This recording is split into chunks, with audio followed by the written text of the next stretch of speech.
Welcome to Suman TV. ఇప్పుడు వయస్సుతో నిమిత్తం లేకుండా అందరికీ ఏదో టైంలో మోకాళ్ళ నొప్పులు వస్తూనే ఉంటున్నాయి అని చూస్తున్నాం మనం. కానీ ప్రతిదానికి దాదాపుగా ఎక్కువగా సర్జరీ ఆప్షన్‌కి వెళ్తున్నారు.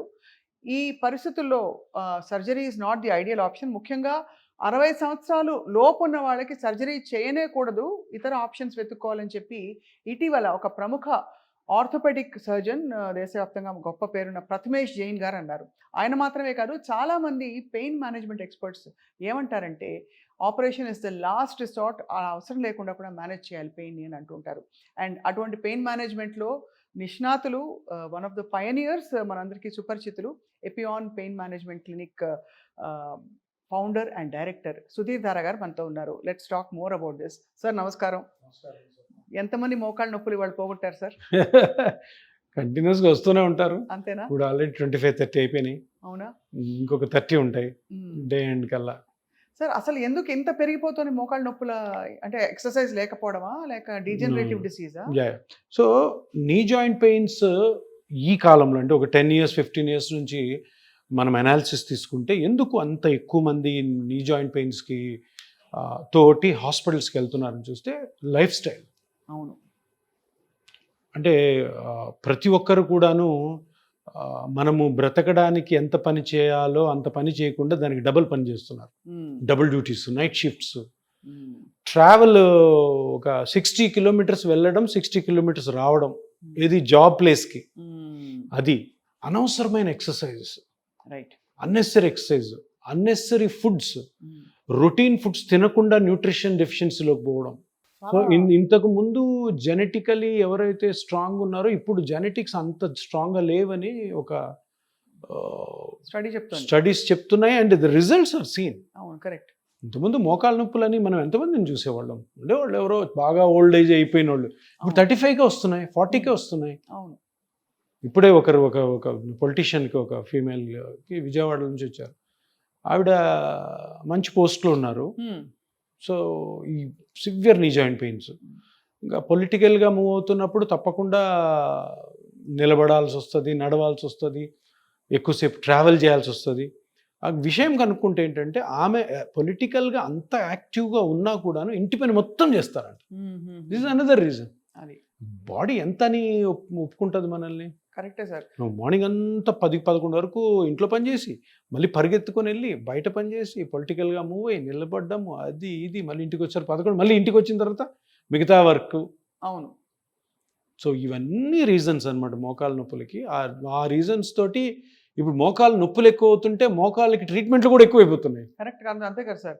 నీడ్ అక్కడ ఉంది, నీడ్కి తగ్గట్టుగా ట్రీట్మెంట్లు, ట్రీట్మెంట్ ఎక్స్‌ప్లాయిటేషన్స్. ఇప్పుడు అలోపతిలో ఒక 2 ట్రీట్మెంట్స్ ఉంటాయి. ఒకటి surgical treatment, non surgical treatment. ఇప్పుడు అలోపతి లేకుండా హోమియోలో ఉన్నాయి, ఆయుర్వేదిక్లో ఉన్నాయి. ఇవన్నీ కొంచెం ప్రిస్క్రైబ్డ్ అండ్ అథారిటీ ఉన్న మెడికల్ ఫీల్డ్స్. ఇంకేవేవో ఉన్నాయి క్వాక్స్ ఇచ్చేవి. ఒకటి కాలుస్తానంటాడు, ఒకడు గిల్లుతానంటాడు, ఒకటి సూత్తో గుచ్చుతానంటాడు, కప్పింగ్ అంటారు. అంటే ఎంతైతే నీడ్ పెరుగుతుందో మోకాళ్ళ నొప్పులు అన్ని కొత్త ట్రీట్మెంట్స్ పుట్టుకొస్తున్నాయి. కరెక్టే సార్. బట్ కామన్గా వచ్చే పెయిన్ అది బాగా క్రానిక్ అయిపోయి 1, 2, 3, 4 స్టేజెస్ గురించి మనం గతంలో చాలాసార్లు మాట్లాడారు మీరు కూడా. మరి దానికి అంటే స్టేజ్ వైజ్ మీరు అప్రోచ్ అవుతారా? లేక ఫస్ట్ స్టేజ్ అయితే ఇదిగో ఇది చాలు, second stage okay nerve block చేద్దాం, థర్డ్ స్టేజ్ ఓకే పిఆర్పి ఇద్దాం, అలా అనుకుంటారా సార్? లేకపోతే అంటే ఇది ఉంది, అది రూల్ ఏమంటే ఇప్పుడు నీ పెయిన్ వచ్చినప్పుడు ప్రతి ఆర్థోపెడిక్ బుక్లో ఒకటే రాసి ఉంటుంది. ఫస్ట్ అసెస్మెంట్, తర్వాత పెయిన్ కిల్లర్స్, తర్వాత లైఫ్ స్టైల్ మోడిఫికేషన్స్, ఎక్సర్సైజెస్, తర్వాత ఇంజెక్షన్ థెరపీస్. ఇవన్నీ ఫెయిల్ అయితేనే సర్జరీ. కానీ ఇప్పుడు రివర్స్ అయిపోతుంది, ఇవన్నీ ట్రై చేయట్లేదు ఎవరు. సో అది ప్రాబ్లం. అందుకని మీరు అన్నట్టు గ్రేడ్స్ అన్నవి గ్రేడ్స్ వరకు ఎవరు చూడడం లేదు. ఎందుకు? ఆ గ్రేడ్ 4కి వెళ్ళే వరకు ఎన్నో బయట ట్రీట్మెంట్లు తీసేసుకొని లాస్ట్కి ఇంకా అలోపతిక్ డాక్టర్ దగ్గరికి వచ్చేసరికి నీకు ఇంకా ఆపరేషనే అన్నట్టు. సో ఇవి పక్కాగా అలోపతిక్ డాక్టర్స్ ఫాలో అవ్వాలి ఇనిషియల్ స్టేజ్ నుంచి ఇలా. ఎందుకంటే ఇప్పుడు కొత్త ట్రీట్మెంట్స్ ఏవైతే ఇప్పుడు రీజనరేటివ్ థెరపీలు వచ్చాయి అవి ఎక్సలెంట్గా వర్క్ చేస్తున్నాయి. అది కానప్పుడు అప్పుడు సర్జికల్ అనమాట. అర్థమైంది సార్. అయితే మరి ఈయన ఆర్థోపెడిక్ సర్జన్ కదా, ఈ ప్రథమేష్ ప్రథమేష్ పటేల్ జైన్, ఆయన. yeah. ఆయన ఎందుకంత అంటే ఈ విషయాన్ని ఒప్పుకొని ఉంటారు? 60 ఏళ్ళు లోపు వాళ్ళకి అసలు సర్జరీలు చేయొద్దు అని. ఇతర ఆప్షన్స్ చూడాలని చెప్పి. ఎందుకని ఉంటారు ఆయన? ప్రథమేష్ జైన్ అన్న మాట కాదు ఇది. హ్మ్. ఏ 10-15 సంవత్సరాల నుంచి ఇదే డిక్టం ప్రతి చోట ఉంది. ఫాలో అవ్వట్లేదు ఎవరు. అదే ఫాలో అవ్వట్లేదు. ఓకే. అతను ఎందుకన్నాడు అంటే అందరికి తెలిసిన విషయం 60 వరకు సర్జరీస్ చేయకూడదని. హ్మ్. చేయకుండా వేరే ట్రీట్మెంట్ స్టార్ట్ చేయాలి. ఇందులో 2 ఇష్యూస్ ఉన్నాయి. ఒకటి ఏంటంటే ఆయన అన్నదానికి క్రెడిబుల్ అథారిటీ ఏంటంటే ఆయుష్మాన్ భారతి అని ఒక హెల్త్ స్కీమ్ ఉంది. హ్మ్. నరేంద్ర మోడీ గారు స్టార్ట్ చేశారు. దీంట్లో అన్ని ట్రీట్మెంట్స్ ఫ్రీ. అవును. వాళ్ళు ఏం చేశారు, 60 లోపల నీ రీప్లేస్మెంట్ చేసుకోవద్దు హ్మ్. అందులో పెట్టేశారు. అది చెప్పడం కోసము ఆయన ఆ మాట అన్నారు. ఎందుకంటే ఎవరు వినట్లేదు ఈ మాట. 60 లోపల అన్ని నాన్ సర్జికలే ట్రై చేయాలి. అప్పుడు కానప్పుడు 60 తర్వాత వాళ్ళకే అవును. ఇది Correct. చేయాలన్న విషయము ఆయుష్మాన్ భారతిలో ఉంది. ఇది national health scheme, very prestigious scheme. దీన్ని అందరూ ఫాలో అవ్వాలని చెప్పడానికి ఆయన ఆ మాట అన్నారు. సో ఇది ఎప్పటి నుంచో ఉంది, అదే. తెలియదు ఎవరికి. మామూలుగా కూడా సార్ ఇప్పుడు సర్జరీ అంటే చాలామంది భయపడతారు. ఎవరు ఇష్టపడరు. కాకుండా కూడా సరే సక్సెస్ఫుల్‌గా సర్జరీ ఒక 50 ఇయర్స్ చేశారనుకోండి. ఫెయిల్ అవ్వచ్చు. ఫెయిల్ కాకపోయినా దానికి నీ క్యాప్స్‌కి ఒక లాంగివిటీ ఉంటుంది కదా! ఒక Hmm. కొన్నేళ్ళయ్యాక మళ్ళీ తీసి చేయాలి కదా సార్? ఎన్నేళ్ళు సార్? ఎవ్వరు చెప్పలేరు. చెప్పలేరు. ఎవరైనా చెప్పారంటే కూడా తప్పే. హ్మ్. అంటే అందరు అంటారంటే 10 ఇయర్స్, 15 ఇయర్స్, 20, 25 అంటారంటే అవి ఏంటంటే అన్నీ ఇంప్లాంట్స్ యొక్క ఏజ్. హ్మ్. దిస్ డజంట్ వారెంట్ దట్ నీకు 20 ఇయర్స్ నొప్పి ఉండదని. హుహు. అర్థమవుతుందా? అదే. మోకాలు నొప్పికి అష్యూరిటీ కాదు అది. అది నీ ఇంప్లాంట్ యొక్క ఏజ్. ఏజ్ వరకు అది చెప్తారు 15 అంతే. ఇయర్స్ అది ఉంటుంది. బట్ అది కాక వేరే దాని వల్ల నొప్పి రావచ్చు కదా అంతే కదా! మోకాళ్ళలో. అవును. మీరు నీ ఆస్టియోఆర్థరైటిస్ అంటే 2 బోన్స్ దగ్గరకు వస్తాయి. మీరు ఇవి తీసేసి ఇంప్లాంట్స్ పెట్టి హ్మ్. గ్యాప్ క్రియేట్ చేస్తారు అంతే, అంతకంటే ఏం లేదు. సో ఆ గ్యాప్ క్రియేట్ చేసినప్పుడు ఆ ఇంప్లాంట్స్ కొంత ఏజ్ వరకు మన బాడీ బరువుని బేర్ చేస్తాయి. దాని తర్వాత ఈ ఇంప్లాంట్స్ కూడా దగ్గరకు వస్తాయి కదా, అంతే. అంతే. అప్పుడు డిఫరెంట్ పెయిన్స్ రావచ్చు. సో అదే. అందరూ అర్థం చేసుకోవాల్సింది ఏంటంటే వాళ్ళు చెప్పే years is the age of the implant. హ్మ్. ఇట్ డజంట్ సే దాట్ మీకు అన్ని సంవత్సరాలు నొప్పి ఉండదు అని. నొప్పి వేరే కారణాల వల్ల రావచ్చు కదా. అవునవును. అంతే కదా! లిగమెంట్స్ ఉంటాయి, మజిల్స్ ఉంటాయి, కరెక్ట్. టెండాన్స్ ఉంటాయి. వీటి వల్ల రావచ్చు, బోన్స్ వల్ల రావచ్చు, రెస్ట్ ఆఫ్ ద బోన్ ఉంటుంది దానివల్ల రావచ్చు. హ్మ్. సో అందరూ అర్థం చేసుకోవాల్సింది ఏంటంటే మీకు నీ మీద ఆపరేషన్ జరిగినప్పుడు 100% ఇది ఫుల్ ప్రూఫ్ కాదనమాట. అంటే వేరే కారణాల వల్ల కూడా పెయిన్ రావచ్చు. కరెక్ట్. సో అసలు సింపుల్‌గా అప్రోచ్ అవ్వాలంటే ముందు నొప్పి ఉంది. నొప్పిని ఎలా నివారించాలి? అది స్ట్రెయిట్ థింకింగ్. నివారించాలి కాదు, ఎందుకు నొప్పి వచ్చింది. హ్మ్. ఇప్పుడు పెయిన్ వచ్చిందంటే వెంటనే అది ఆస్టియోఆర్థరైటిస్ కాకపోవచ్చు. పెస్ ఆన్సరిస్ బర్సైటిస్ అనేసి ఉంటుంది. హ్మ్. నీకు medial collateral ligament, lateral collateral ligament అని ఉంటాయి. వాటికి డ్యామేజ్ అయితే రావచ్చు, అవి స్ట్రెయిన్ అయితే రావచ్చు. క్వాడ్రిసెప్స్ మజిల్ వీక్నెస్ అయితే రావచ్చు, మెనిస్కస్ డ్యామేజ్ అయితే రావచ్చు, కార్టిలేజ్ డ్యామేజ్ అయినా రావచ్చు. ఇప్పుడు మనం ఏం చేస్తున్నాము, మోకాలు నొప్పి వచ్చింది, ఏజ్ అయిపోయింది అనగానే పెద్ద ఆపరేషన్స్కి వెళ్ళే ప్రయత్నం చేస్తున్నాం. అవును. జనాలందరూ అట్లే ఉన్నారు, చేసే ఆ డాక్టర్ కూడా. అది కాదు, ఫస్ట్ మనం కనుక్కోవాల్సింది ఏంటి, ఎందుకు నొప్పి వస్తుంది. ఏదో చిన్న పార్ట్ వల్ల వస్తుందేమో ఎవరికి తెలుసు. ఒక కరెక్ట్. స్కానింగ్ చేసుకొని దాన్ని కరెక్ట్ చేసుకోవడం ద్వారా నువ్వు ఆ సర్జరీని చాలా రోజులు పోస్ట్పోన్ చేసుకున్నావు. హ్మ్.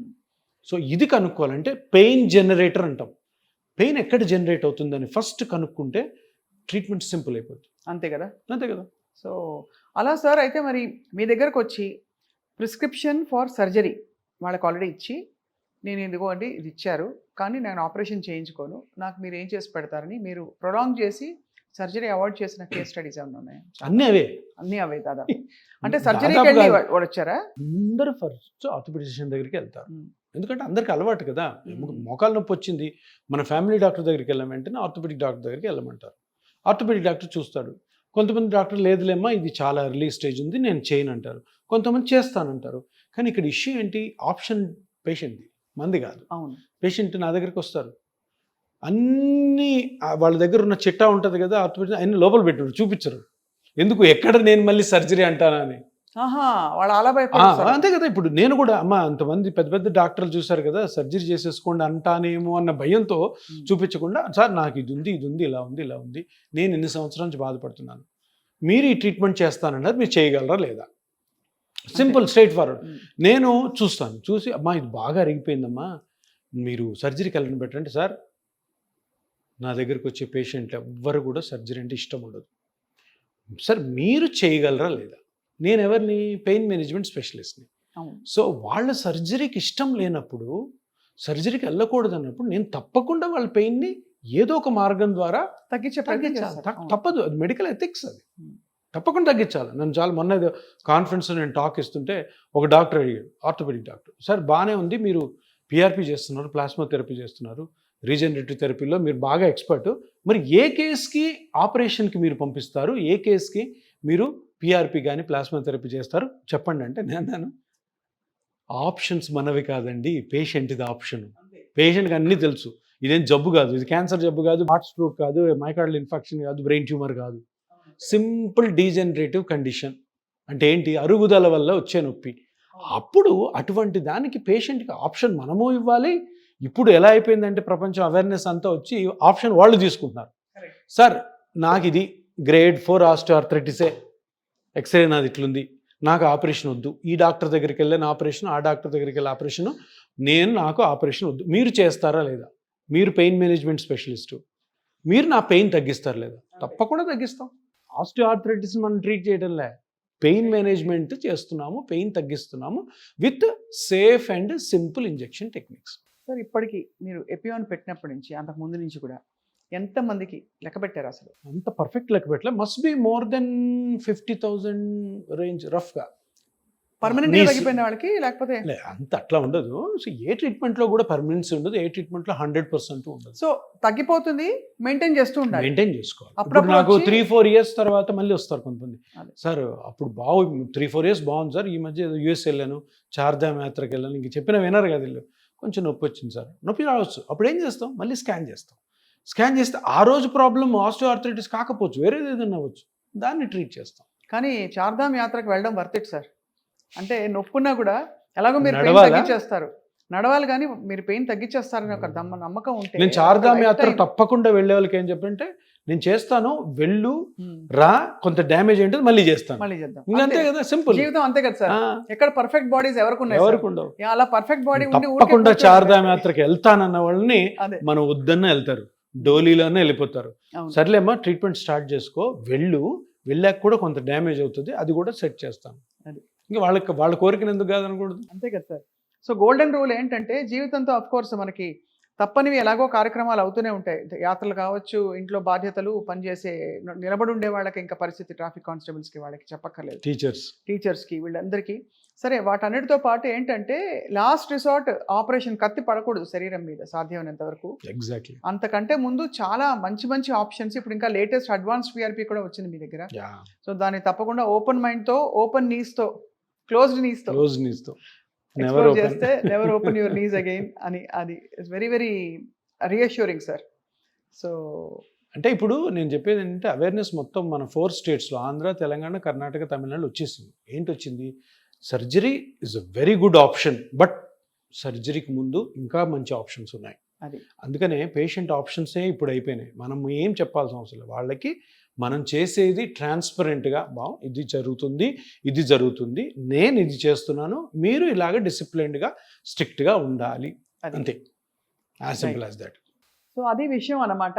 60 ఏళ్ళు లోపు వాళ్ళు అసలు సర్జరీ చేసుకోవాల్సిన అవసరం కూడా లేకుండా పెయిన్ మేనేజ్మెంట్, అంటే పెయిన్ అప్పుడు వచ్చినప్పుడు తగ్గించుకోవడానికి అనేక మార్గాలు ఉన్నాయి. ఇంకా మరిన్ని వివరాలు కావాలంటే అఫ్ కోర్స్ సుధీర్ దారా గారు అందరికీ అందుబాటులో ఉంటారు, సుపరిచితులు. ఎపియాన్ పెయిన్ క్లినిక్కి రావచ్చు, మీరు అన్ని స్కానింగ్లు ఇక్కడే జరుగుతాయి, వారే నిర్ణయించి సూచనలు ఇస్తారు, డెసిషన్ మీది, సర్జరీ కావాలా వద్దా, అంతే కదా సార్? అంతే. Thank you very much sir. Thanks అమ్మా, నమస్కారం.